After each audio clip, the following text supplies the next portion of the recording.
যুক্তরাষ্ট্রের president Donald ট্রাম্পের ৬০ দিনের যুদ্ধবিরতির চুক্তি মেনে নেওয়ার ঘোষণার পর আনুষ্ঠানিক বিবৃতি দিয়েছে হামাস। হামাস জানায় তারা যুদ্ধবিরতি চায়, তবে এ যুদ্ধবিরতির মাধ্যমে গাজায় অবশ্যই স্থায়ীভাবে যুদ্ধ বন্ধ হতে হবে এবং সরাসরি ট্রাম্পের প্রস্তাবে হ্যাঁ বলেনি।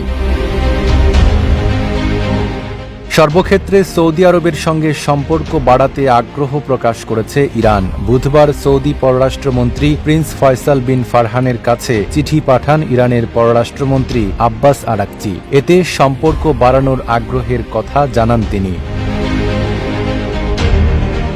তিব্বতের নির্বাসিত আধ্যাত্মিক নেতা দালাই লামা তার মৃত্যুর পর একজন উত্তরসূরি থাকবেন বলে নিশ্চিত করেছেন। বুধবার ভারতের হিমাচল প্রদেশে ধর্মীয় নেতাদের এক সমাবেশে দালাই লামার ভিডিও বার্তায় এই তথ্য নিশ্চিত করা হয়।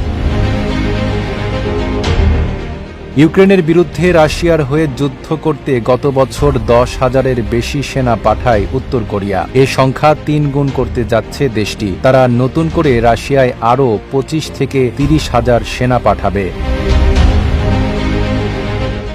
ফিলিস্তিনিদের বাস্তুচ্যুত এবং গাজায় গণহত্যা চালাতে কোন কোন আন্তর্জাতিক কোম্পানি সহায়তা করছে এবং এর সঙ্গে জড়িত সেগুলোর তালিকা দিয়েছেন জাতিসংঘের বিশেষজ্ঞ ফ্রান্সেসকা আলবানিজ।